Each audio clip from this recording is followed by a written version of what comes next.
원화 스테이블 코인 하려면 원화가 국제화 길을 가야 돼요. 외환 당국은 무서운 거지. 만약에 원화가 해외에서 너무 많이 돌아다녀, 누가 원화에다 공매도 쳐버리는 거지. 그 원화 가치가 종이 짝으로 때리면 한국 경제가 그냥 한순간에 외환 위기가 오는 거예요. 근데 그럼에도 불구하고 원화 스테이블 코인을 길게 보면 또 안 하면 안 돼요. 앞으로 미래에 있어서 달러가 전반적으로 약달러가고 위안화가 더 중요한 국제 통화가 될 거냐는 중국 자본시장의 개방입니다. 굉장히 오랜 시간 걸릴 거다. 이게 쉽지 않다. 그래서 지금 제가 눈 돌리는 게 금, 그 다음에 눈 돌리고 봤더니 비트코인이죠. 그 뭐 없어요, 대안이. 그래서 앞으로는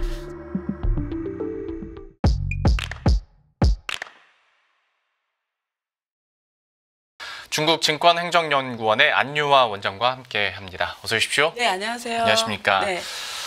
교수님과 스테이블코인 얘기도 하고 시간이 된다면 이제 중국 얘기도 전문가시니까 한번 여쭤보도록 할 텐데, 사실 뭐 코인 관련해서는 뭐 테라, 루나 사태까지 거슬러 올라가자면 사실 한없이 또 불안한 게 코인 쪽이고, 근데 또 얘기가 요즘에 스테이블코인 쪽으로 나오는 거 보면 또 한없이 다음 금융 생태계가 열릴 곳이 이 코인 쪽이기도 하니 좀 여러 각도로 여쭤보겠습니다. 일단은 아직도 위험하다. 언제 변동성이 커지고 언제 뱅크런이 일어날지 모른다. 막 이런 얘기들 많이 하잖아요. 교수님께서는 좀 어떻게 평가하고 계십니까? 일단 그 스테이블 코인에 대한 개념을 정확하게 아셔야 돼요. 그러니까 스테이블 코인은 사실 변동성을 없애기 위해서 만들어진 거예요. 그래서 코인과 스테이블 코인은 다르게 봐야 된다. 우리가 코인한 거 비트코인, 뭐 알트코인 이런 게 있잖아요. 근데 이게 코인의 코인 혹은 알트코인의 가장 큰 문제가 변동성이었어요. 그러니까 이게 우리가 현실 생활하고 연결지어서 뭐 결제라든가 이런 데 쓸 수가 없는 거예요. 하루아침에 막 몇 천만 원씩 왔다 갔다 하니. 그러니까 그 변동성을 완화하려고 만드는 출시된 배경이 스테이블 코인이에요. 그래서 USDT를 예를 들면, 테더를 예를 들면 정확하게 1달러 1 USDT예요. 그러니까 이거는 가치 변동이 거의 없습니다. 근데 그 테더하고 루나가 이렇게 어떻게 보면 파산했잖아요. 없어진 이유는 다른 내용이에요. 그거는 이게 얘네하고 논리가 달라요. 그러니까 이게 법정 통화 기반의 이 우리가 스테이블 코인은 이게 가치가 안정이 된 거지 변동성이 없어요. 그러니까 지난번에 그 테더사가 그 보유 자산의 투명성이 문제가 되면서 한번 타격을 입은 적이 있거든요. 그럴 때 제일 많이 떨어져서 0.95였어요. 그래서 그냥 1테더 1 USDT라고 보는 게 맞아요. 그래서 특별하지 않은 이상은 이게 뭐 갑자기 뭐 테라 루나처럼 하루아침에 0으로 가는 이런 일은 없습니다. 그래서 이제 뭐 그러니까 실물 자산이랑 연동을 시키는 거잖아요. 달러 스테이블 코인도 그렇고 각국의 통화와 그 실물 자산을 연결시켜서 지금 스테이블 코인화 하고 이제 새로운 금융 생태계를 만들겠다라는 건데, 또 한편으로 이 스테이블 코인의 사업 주체에 대한 논란도 사실 있습니다. 그 중에 하나로 트럼프 대통령 뉴스도 나오고, 거기는 골프 클럽에서 만찬까지 벌였는데, 그러니까 그 사업 주체에 대한, 그 다음에 어떤 글쎄요, 정부라고 해야 될지 대통령 가족이라고 해야 될지 모르겠습니다만은 사적 추구, 이해 충돌 이런 얘기들이 요즘에 다시 나옵니다. 어떻게 보세요? 그래서 그거는 그 우리가 그 스테이블 코인과 이 트럼프를 연결시켜 보는 게, 왜냐면 미국이 지금 트럼프가 너무 적극적으로 하니까 지금 연결시켜서 질문 나온 건데, 요거 조금 별도로 얘기하면 트럼프는 자기 민코인을 만들었잖아요. 그 트럼프 오피셜 트럼프라고. 근데 쉽게 말하면 그냥 자기 IP 자산이죠. 트럼프란 사람 자체가 영향력이 큰 IP 자산이잖아요. 그걸 이 사람의 가치를 반영한 게 지금 민코인이잖아요. 그러니까 그 자기 코인을 산 사람들을 200명 불러서 그렇게 뭐 밥도 사주고 이러는 건데, 그거는 이게 정상적 행동이 아니거든요. 그러니까 이걸 뭐 어떤 코인과 연결해서 분석한 자체가 사실 맞지는 않아요. 근데 트럼프는 왜 이렇게 하냐? 일단은 자기가 가상자산 대통령이라는 영향력, 이걸 계속 강조하려고 하는 게 있고, 두 번째, 이 사람 또 기업가잖아요. 그러니까 돈에 정확한 개념이 있는 사람이잖아요. 그러니까 이걸로 나쁘게 말하면 한탕 해먹는다. 좋게 말하면 이 기회를 포착한 거다. 그래서 자기가 지금은 이 영향력이 제일 그때 안 해먹으면 언제 해먹겠냐. 이런 거잖아요. 그러니까 그때 한번 또 이게 캐피탈 게인, 자본이득을 챙기는 게 있고, 세 번째는 길게 보는 거죠. 이 사람은 영원히 대통령 하는 것도 아니고 결국 이 사람이 잃는 세상은 앞으로 디지털 자산으로 갈 수밖에 없다. 그러면 이런 코인들이 점점 다양한 코인들이 많이 쓰일 건데 결국 그중에 하나가 자기처럼 영향력 IP, 그러니까 담보가 되는 거잖아요. 이 사람 네네. 자체가 이런 것들이 결국 쓰일 수밖에 없다. 영향력이 테슬라, 일론 머스크도 그렇고 이런 거 도지코인 뭐 이런 게 있잖아요. 그러니까 이런 것들이 걔도 시장에서 인정받을 수밖에 없다. 그러면 그 기회를 내가 가져가고 내가 그 영향력을 계속 확대하는 게 그 사람으로 놓고 말하면 제일 큰 그러니까 제일 큰 효용 극대화 행동인 그러겠죠. 거죠. 근데 네. 비판은 받을 수밖에 없죠. 대통령이란 건 나라를 대표해서 나온 자리인데 네. 그 자리를 활용해가지고 자기 효용 극대화하는 건 원래는 한국에서 그런 일이 일어난다고 보세요. 바로 탄핵이죠. 그럼요. 그러니까 좀 정상적이지는 않다. 우리 보기에 민주당이 지금 미국 민주당 엄청 비판하고 있잖아요. 이건 안 된다고. 네. 어떻게 대통령 자리를 이렇게 활용할 수가 있냐. 예. 근데 어쨌든 그 사람은 그러고 자기 효용 극대화하는 겁니다. 그러니까 사실 네. 말씀하신 것처럼 이게 네. 이번에 만찬 연구원 자기 민포 이 투자자들을 불러놓고 이제 만찬을 한 거긴 한데 여쭤보는 이유 중에 하나가 지니어스 액트가 상원 통과하고 나서 스테이블 코인 입법.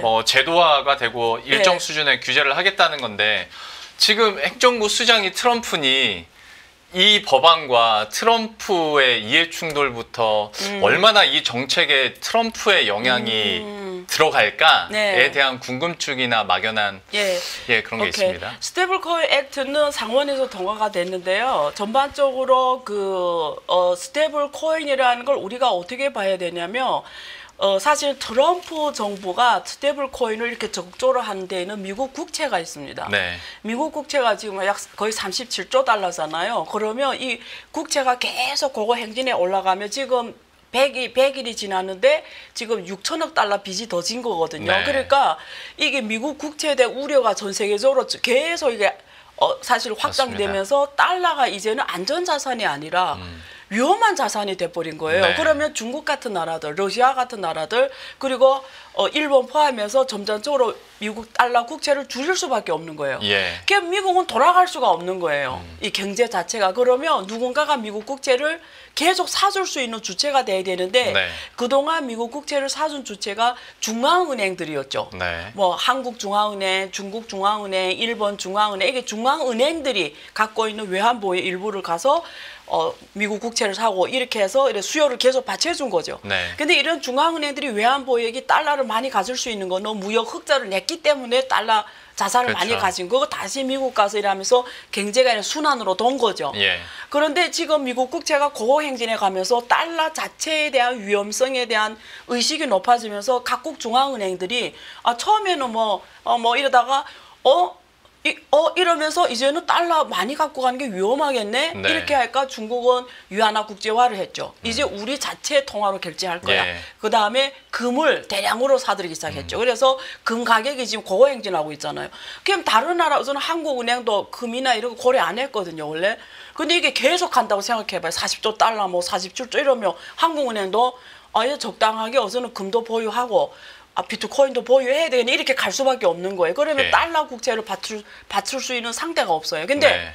만약에 스테이블 코인 이렇게 미국에서 대대적으로 하고 막 경제하고 법안으로 막 이렇게 규제 완화하고 이러면 스테이블 코인은 USDT로 예를 들면 1 USDT를 발행하면 정확하게 1달러 현금을 갖고 있어야 되잖아요. 네. 그 테더사가.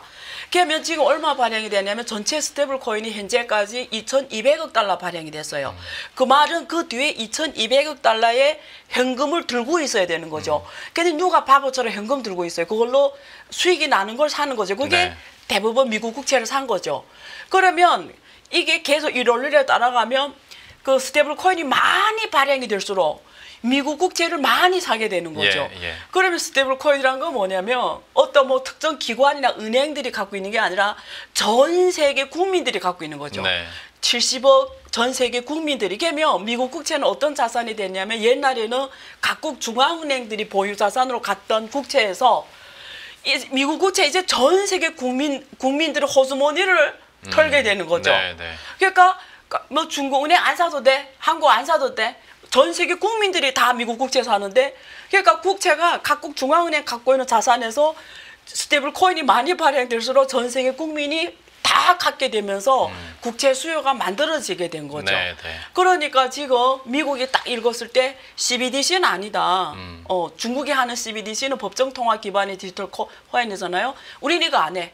생각해보니까 스테이블 코인이 미국 기축통화 위치를 유지하는데 가장 효율적이고 가장 안정적이야. 어느 나라가 국채를 팔아도 우리는 두렵지 않아. 이렇게 된 거죠. 네네. 그러니까 그 뒤에는 미국 국채에 대한 어떤 또 다른 해결법, 전 세계 시민, 전 세계 국민을 활용한 수요처를 개발했다고 볼 정도로 그게 가장 큰 배경이 되는 거죠. 사실 그러니까 트럼프 입장에서 무역 수지 적자를 좀 줄이고 싶어서 약달러를 강행을 하는데 여기에 따라서 달러의 지배력 자체가 약화되고 있고 맞습니다. 그것을 대응하기 위해서 이제 스테이블 코인 뭐 국채를 계속 찍어낼 수는 없으니까 스테이블 코인으로 그 방법을 찾겠다라는 거고, 그런데 또 한편으로 좀 생각을 해보면 그러면 전 세계가 이제 미국 국채 혹은 달러를 보유한 사람이 되는 건데 네. 어쨌거나 전통적인 화폐나 금융시장 안에서 얘기하신 것처럼 위안화의 어떤 패권은 더 올라갈 수 있지 않을까 라는 생각도 들거든요. 뭐 시소 게임처럼.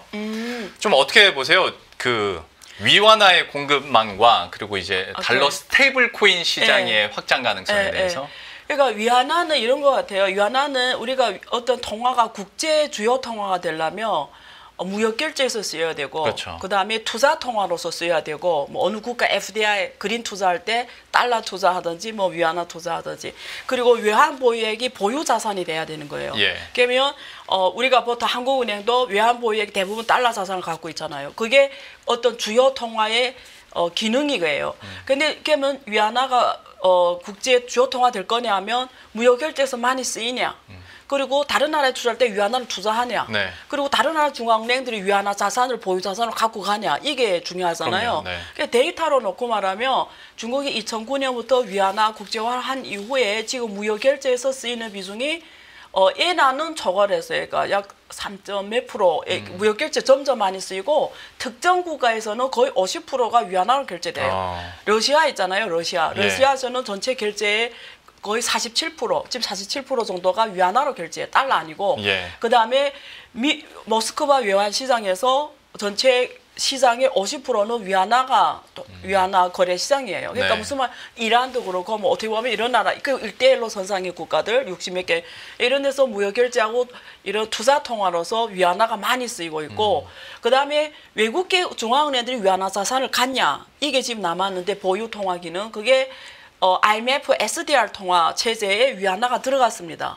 엔화보다 비중이 더 많아요. 엔화는 한 8.53% 정도 되는데 저 위안화는 10.92% 정도 되니까 그래 이렇게 IMF SDR 통화로 들어가면 각국 중앙은행들이 그만큼 비중을 따라서 위안화를 갖고 가요. 그래서 지금 한국은행도 갖고 있어요, 위안화. 그래서 보유 통화로도 일정 부분 이제 만들어졌다. 그래서 전반적으로 위안화 국제화 이렇게 왔어요, 순조롭게. 근데 앞으로 미래에 있어서 달러가 지금 이렇게 절하가 되면서 달러가 전반적으로 약달러 가고 이런 상황에서 위안화가 그 기회를 갖고 더 중요한 국제 통화가 될 거냐는 가장 중요한 이슈는 중국 자본시장의 개방입니다. 예를 들면 우리 사회자께서 위안화를 갖고 있어요. 근데 운용할 데 없어. 맨날 종이장 위안화만 갖고 있으면 안 되잖아. 위안화 국채를 사야 되는 거잖아. 근데 중국은 다 막아놔서 못 들어가요. 근데 위안화 국채 사고 싶어도 못 들어가요. 그러면 어떻게 누가 위안화를 갖고 있겠어요? 빨리빨리 없애려고 하지. 그러니까 지금 중국 정부가 이런 걸 인지해서 QF, 뭐 QD 이런 게 해서 이렇게 시범 개방을 했어요. 그래서 이렇게 한국처럼 이렇게 마음대로 한머니 국제 자본이 한국처럼 위안성이 팍 들어오고 팍 나오고 할 수 없어요.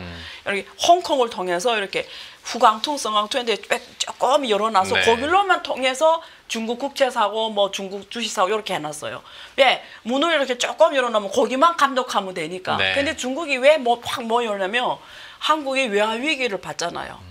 그러니까 이게 문을 확 열었을 때 관리 감독이 따라 못 주고 또 중국이 부자들이 있잖아요. 부자들이 달러 자산을 좋아하거든요. 이렇게 자기네 갖고 있는 위안화 자산을 다 한 번에 다 팔아치고 달러 자산으로 바꿔버리며 중국의 공매도 쳐버리며 중국 부자들이 그리고 훌 떠나버리며 중국 경제 붕괴가 되잖아요. 자본가들이 다 팔고 떠나며. 근데 지금 자본시장을 막아놨기 때문에 못 떠나거든요. 그러니까 그래 돈이 안에 남는 거니까. 그래서 굉장히 오랜 시간 걸릴 거다. 이게 쉽지 않다. 그래서 이게 자본시장 개방이 안 되는 한은 쉽지 않다. 이렇게 보고 그러면 선택이 비트코인 아니면 달러거든요. 근데 달러는 이미 추세적으로 하락으로 갈 수밖에 없고 왜 경제 체제가 풀면 되게 긴 내용인데 뭐 여러 위험을 말씀드렸지만 그러면 대체제로서 쉽게 말하면 이렇게 계속 가면 전 세계 안전한 준비 자산이 없어요. 그동안 달러가 안전한 준비 자산이었던 거죠. 그렇죠. 그래서 각국 은행들이 갖고 갔는데 지금 전 세계가 멘붕이 온 거예요. 안전한 준비 자산이 없는 거예요. 뭔가를 안전한 거 갖고 있어야 되는데 특히 외국 중앙은행들이 지금 없게 된 거예요. 그래서 지금 제가 눈 돌리는 게 금. 그 다음에 눈 돌리고 봤더니 금은 또 금으로서 한계가 있어요. 한국은행이 안 갖고 있는 이유가 있거든요. 금을 안 갖고 해서 그게 비트코인이죠. 그 뭐 없어요 대안이. 그래서 앞으로는 제가 이렇게 전망하거든요. 미래는 당분간은 달러 중심의 이 공급망 그리고 결제 시장 이렇게 갈 거고 네. 달러 체제가 그다음에 위안화는 지금 확장 중에 있다. 지금 가고 있다. 근데 자본시장 개방 이슈가 남았다. 네. 근데 요 중간에 있는 제3국 그리고 두 나라 달러의 파워의 영향, 중국 위안화 영향을 안 받으려고 하는 요 역량들이 중간에 있는데 제가 그걸 뭐 글로벌 사우스 같은 국가들, 뭐 아프리카 같은 국가들, 인도 같은 국가들 뭐 이런 나라들이 미국이나 중국 영향 안 받으려고 하잖아요. 네. 이렇게 자기네 박연 파워 키우려고 한 나라들. 예. 이거 제가 제3세계라고 하거든요. 그다음에 이런데 그리고 어쨌든 뭐 그런 제가 가상 네트워크 국가라고 표현하는데 여기는 비트코인이 되게 중요한 전략적 자산이 되는 거죠. 그래야 미국의 힘에서도 좀 자유로워지는 거고 근데 위안화는 또 한계가 있고 이러니까 그래서 앞으로 이 3세계가 돌아갈 거다 이렇게 얘기 제가 합니다. 그 말씀하신 제3세계 국가들은 예. 그러면 중심 통화가 비트코인이 된다는 건가요? 점점 많아진다는 거죠. 지금 이미 아프리카 지난번에 제 뭐 팬 중에 한 번에 아프리카에서 오는데 아프리카는 거의 거래가 상당 부분 비트코인으로 씌워요. 그래요. 네, 비트코인이 라이트닝 네트워크가 나왔거든요. 그러니까 비트코인이 직접 쓰면 막 10분씩 걸리잖아요. 현실에 쓰기가 불편하니까 조금 개조한 업그레이드 버전이 있어요. 그게 비트코인은 봉비코인이고 네. 결제에만 쓰이게 조금 이렇게 프로그램한 게 라이트닝 네트워크라는 결제 시스템이 있어요. 예. 그래서 그걸 통하면 그냥 카드하고 똑같이 결제해요. 전혀 그런 게 없어요. 그래서 지금 많이 개선돼서 그 아프리카는 왜냐면 자체 신용이 없잖아요. 네네. 그러니까 국제 무역 하는데 상대방이 신용이 없어. 이러면 누가 거래해요. 그쵸. 그러니까 비트코인으로 하는 거예요. 비트코인은 딱 정확하게 해야 그게 거래가 이루어지는 거니까. 네. 그래서 아프리카 산업이 없으니까 거의 거래가 중고차 거래. 선진국의 차들을 이렇게 수입을 해서 이래 거기다 팔고 이런 것들인데 다 비트코인으로 결제합니다. 네. 말씀하신 그 비트코인의 네. 결제용 라이트 버전과 네. 실제로 비트코인 네. 현물화를 네. 시킬 때 변동성을 어떻게 제어할지는 사실 상상은 잘 안 가는데 네. 그래도 일단 그렇게 거래를 하고 있다는 거잖아요. 네, 근데 전반적으로 장기로 봤을 때는 비트코인은 우상향이잖아요. 네. 지금 최고치 기록했잖아요. 11년 나. 그러니까 우리가 단기는 이러는데 네. 장기는 우상향이니까 다 비트코인을 선호하죠. 저도 사실은 제가 교육과정 많이 하지만 저는 비트코인을 결제하고 싶어요. 제가 지금 곧 도입할 겁니다. 저는 현금 받는 것보다 원화 받는 것보다 저는 비트코인 받는 걸 원해요. 그러니까 사실은 장기로 봤을 때 훨씬 알겠습니다. 네. 지금의 그 구도에 대한 전망을 또 얘기를 해주셨는데 네. 잠깐 스테이블 코인으로 다시 돌아와서 네. 그 스테이블 코인 발행을 검토하는 곳들이 지금 각국 중앙은행이 아니라 지금 뉴스로 나오면 미국의 주요 대형 투자은행들이잖아요. 네. 네. 야, 이것도 한 가지 주요 관전 포인트이자 되게 큰 변곡점이 될 수 있을 것 같은데 이 사안에 대해서는 좀 어떻게 해석하고 계십니까? 그 대형 은행들이 하는 이유는 일단 첫 번째는 그 뒤에 다 대형 부자들이 있을 거 아니에요. 네, 어마어마한 VVIP들이 다 그런 JP 모건, 골드만삭스니 네. 이 뒤에는 애들이 어마어마한 애들이 걔네들이 요구를 해요. 일단. 그러니까 얘네들은 그 VVIP를 안 뺏기려면 네. 안 할 수가 없어요. 첫째 포인트. 두 번째. 왜 또 하냐면 이게 스테이블 코인이 가장 좋은 게 결제의 편리성이에요. 네. 이 결제의 편리성이 어디서 표현되냐면 국제거래에서 표현돼요. 왜냐면 어느 나라도 자본이 막힌이잖아요. 미국, 한국 이런 특별한 나라들 빼고는 유럽, 일본, 한국, 미국 이런 나라 빼고는 자본시장이 거의 막혀 있어요. 네. 왜냐면 이머징 국가는 자본시장 개방할 수가 없어요. 개방했다가는 자본가들 다 도망가는데 그러니까 이게 한국가 가서 한국도 후에 외환을 개방한 거예요. 지금도 완전 개방한 건 아니에요. 네, 그러니까 이게 나라가 금융으로 막 왔다 갔다 하니까 보통 자본 한번 막아놓거든요. 그럼 그 나라하고 거래할 때 되게 불편해요. 근데 이 스테이블 코인을 하면은 국제 거래에서 아무 장애 없이 할 수가 있어요. 네. 너무 편한 거지. 그러니까 글로벌 디지털 결제에서 이런 대형 금융기관들은 자기네 선도 지위를 갖고 가자고 하는 거죠. 이게 전 세계 글로벌, 그러니까 일단 이렇게 생각하시면 돼요. 이 방송 듣는 분들이 코인 이러면 무조건 글로벌 시장입니다. 네. 글로벌 시장에서 편리한 거는 코인이에요. 법정 통화가 아니에요. 그래서 글로벌 미래 디지털 세상 경제에서의 선도권을 가져가고 글로벌 시장으로 확장하기 위해서 가장 좋은 게 스테이블 코인입니다. 예, 그래서 얘네들은 와 세계 톱 기관이니까 당연히 거기서 자기네 우선 파워를 가져가려고 하는 거죠. 시장의 대부분을 자기네 많이 가져가려고 하는 거죠. 그래서 앞으로는 저라도 여기 스테이블 코인을 만들 거예요. 저라도 예를 들면 저 같은 경우는 중국 전문가잖아요. 중국 네. 경제계 뭐 위안화 스테이블 코인이 어마어마하게 수요가 많을 거예요. 왜? 중국 자본 한번 막아놨잖아요. 그걸 할 수 있는 게 스테이블 코인이란 말이에요. 그러니까 이건 어마어마한, 결국 진짜 부자는 결제 인프라를 가져간 게 진짜 부자예요. 예. 앉아서 돈 버는 거거든요. 결제 인프라는 앉아서 돈 버는 개념이에요. 그래서 그거 누가 선도적으로 시장의 대부분을 갖고 가냐는 게임이 끝나는 거죠. 그게 빨리 해야 되는 거죠. 이제 또 어떻게 하면 늦었죠. 예, 그러니까 얘네는 글로벌 고객을 상대로 하잖아요. 다 글로벌 부자들만 얘네 고객이니까 글로벌에 돈이 왔다 갔다 해야 된단 말이에요. 여기 예를 들면 왕이라는 중국 부자 있어요. 성이 왕신.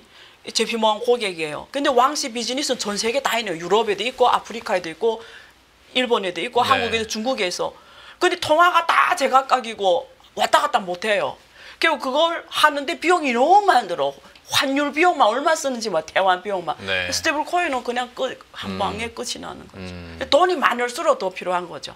돈이 많을수록. 근데 듣다 보면 자체 그러니까 소위 기관들이 자체 스테이블 코인을 발행을 하면 중앙은행이나 행정부 차원에서는 견제를 하려고 할 것 같은데요. 그렇죠. 그래서 이제 이슈가 뭐냐면 지금 한국의 대선 후보도 김문수 후보하고 그 이재명 후보도 지금 스테이블 코인에 대해서 검토하겠다. 그렇습니다. 규제도 좀 들여다보겠다 이랬잖아요.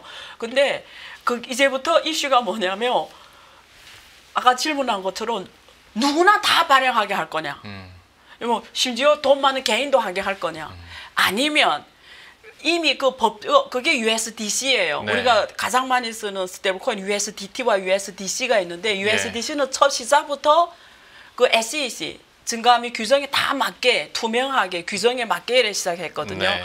그래서 그것처럼 다 하게 하는 게 아니고 특정 조건을 만족하는 기관만 발행하게 할 거냐. 그게 지금 이슈입니다. 네. 아니면 사실은 코인이나 이런 디지털 통화의 가장 가치, 철학은 금융의 포용성이에요. 이게 은행들은 문턱이 있어요. 아무나 은행 계좌를 개설하는 게 아니잖아요. 그래서 은행은 문턱이 높아요, 사실은. 금융의 포용성이 없어요. 예. 은행 계좌 없는 사람이 전 세계 17억이 넘어 있어요. 은행 계좌 없어요, 17억 명이. 그러니까 이 사람들은 미래 디지털 경제에서 소외됐어요. 결제도 못해 지금. 예를 들면 카카오페이 할래도 은행 계좌 없으면 못해요. 예. 삼성페이 못 써요. 네. 그럼 이게 잘 사는 사람만 쓸 수 있는 거예요. 쉽게 말하면. 그러면 계좌 없는 사람 못 쓰잖아요. 근데 코인이 왜 나왔냐면 비트코인이 왜 나면 금융의 포용성이에요. 이거는 사람을 차별 안 하는 거예요. 원하는 사람 누구나 다 개설하고 다 쓸 수가 있는 거예요. 네. 그러니까 전 세계 모든 사람을 신용하고 상관없이 내가 범죄자든 내가 가난한 사람이든 내가 뭐 거지든 상관없이 다 쓸 수가 있는 거예요. 네. 그걸 우리가 금융의 포용성이 이루어졌다고 해요. 근데 이게 지금 이렇게 제도권에서 여기에 대해서 이렇게 많이 적극적으로 이렇게 하고 규제를 만들어 버리면 금융 포용성이 이렇게 되는 거죠. 원래 코인의 가치 철학이 없어지는 거예요. 그래서 이런 것도 잘 생각하고 해야 되는 거예요. 워낙 스테이블 코인 한다. 이러면 바로 어떤 질문이 나와요? 누가 발행하게 할 것인가? 이 질문은 있고 누구를 부자로 만들 것인가 하고 똑같은 말이에요. 예. 그냥 거기서 정부에서 이런 조건을 만족하는 자만 스테이블 코인을 발행할 수 있다. 이러면 어떻게 돼요? 여기서부터 이미 빈부격차를 만들어 놓은 거지. 왜 쟤는 스테이블 코인 발행하는데 얘는 안 돼? 거기서부터 이미 얘는 부자 되게 만들어 주는 거잖아요. 그러니까 이거 벌써 금융의 포용성 철학에 모순되는 거죠. 그러니까 이게 엄청난 깊은 토론이 필요한 주제입니다. 그러겠네요. 네. 교수님 설명을 듣다 보니 제가 마음속으로 두 가지 질문이 떠올랐는데 네. 첫 번째 질문은 이미 하셨습니다. 교수님께서 누구한테 발행하게 할 것인가. 두 번째는 아까 코인 하면 글로벌이라고 얘기하셨잖아요. 네. 원화 스테이블 코인이 글로벌화가 될 수 있는 건가? 이게 국내에서만 쓸 거면 이게 코인으로서 그 가치가 그렇죠. 떨어지는 건데. 그렇죠. 되게 좋은 질문이에요. 이게 맞는 건가라는 생각이 순간 좀 들어서요. 일단 첫 번째, 원화는 국제 통화 아니에요. 다시 말해서 원화는 딱 한국 지리적으로 국토 내에서만 써야 돼요. 그쵸. 근데 한국 사람 베트남에 투자를 많이 했잖아요. 그러니까 베트남 가서 원화를 호수문에 놓고 가서 베트남에 가서 원화를 쓴다. 한국 외환관리법에 걸려요.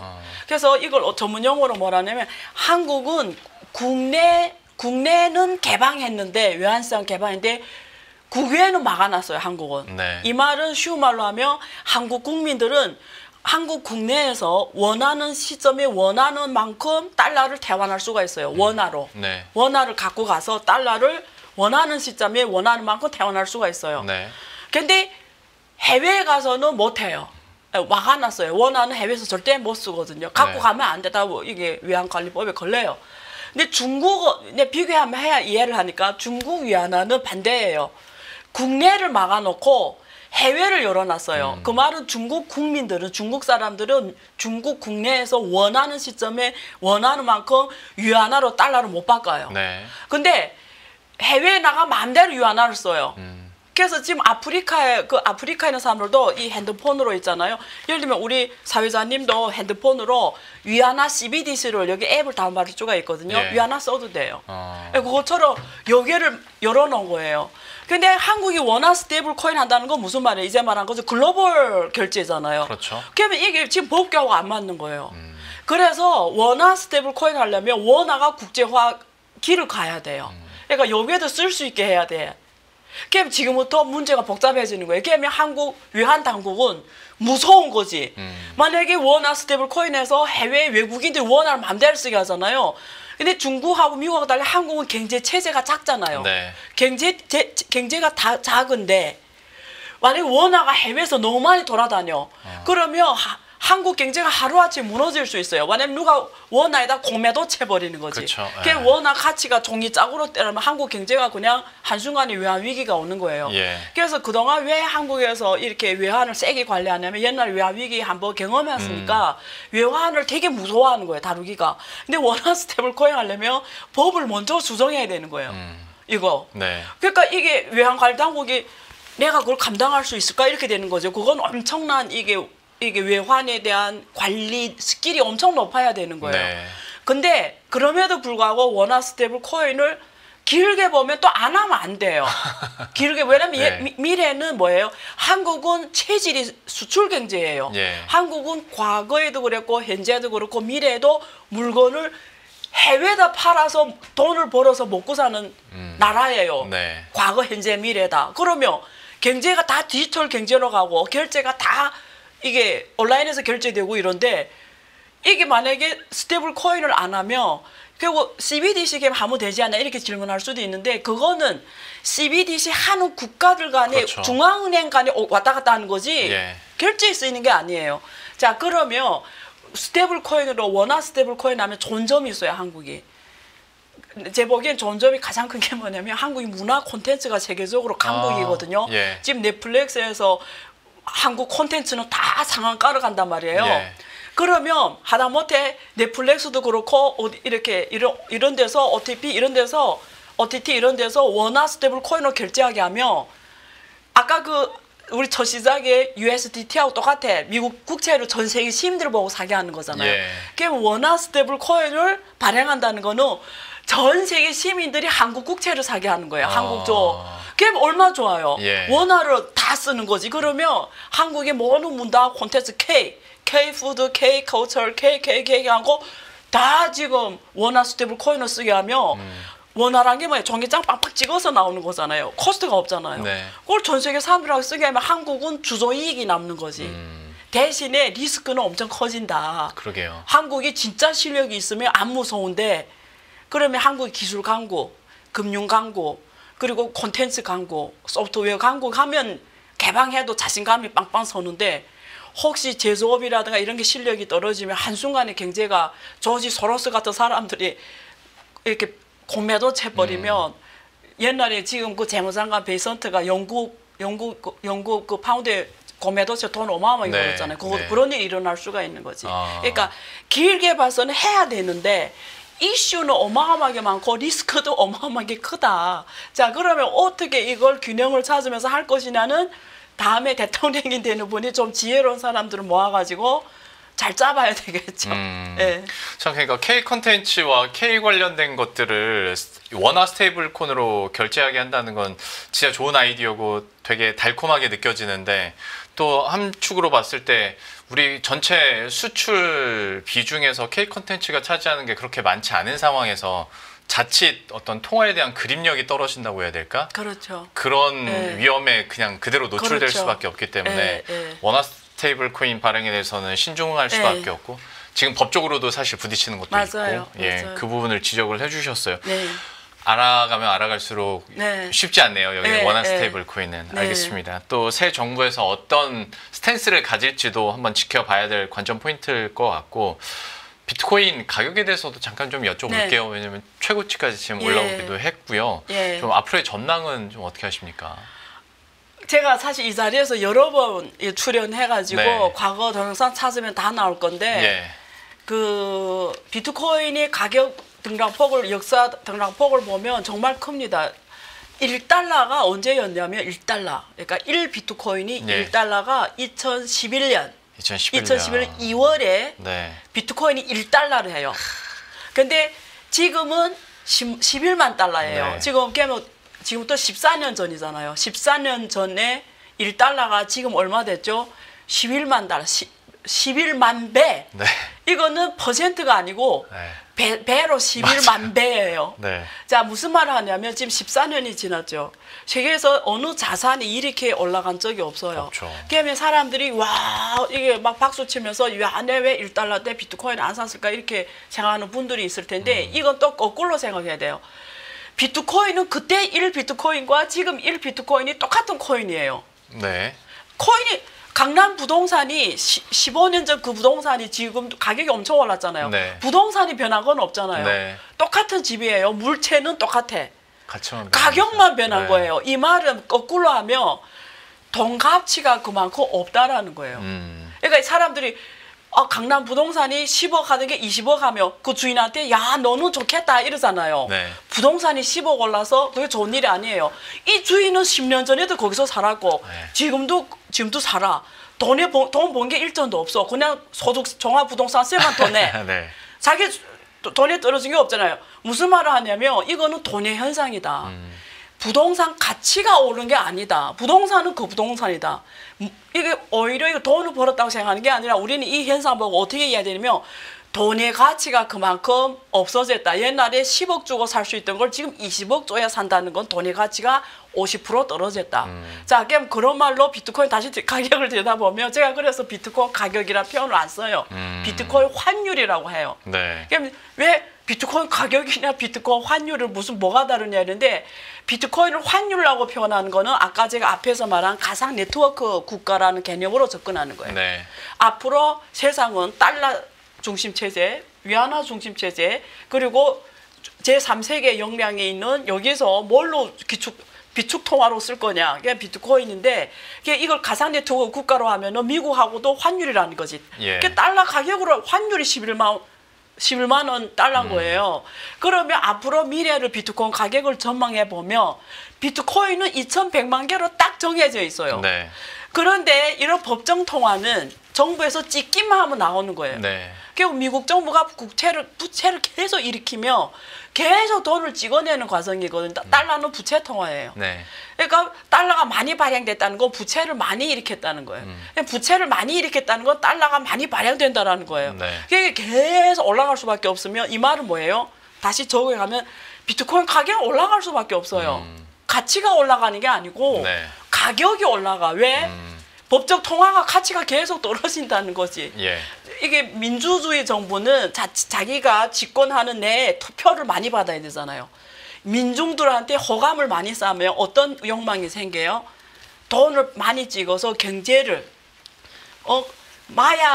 사람이 마약을 먹는 것처럼 마취약을 맞는 것처럼 유혹이 있는 거지. 예. 내 집권 내에 나는 끝난 다음에는 모르겠어. 근데 내 집권 내에 경제가 좋게 보여야 되니까 과잉 투자, 이런 과잉 소비 이런 게 투표를 받아야 되니까 그 집권당이. 그래서 법정 통화는 그게 인플레이션이 계속 그렇게 갈 수밖에 없어요. 그래서 길게 봤을 때는 비트코인은 무조건 우상향이다. 지금 11만 어떻게 사요 이러잖아요.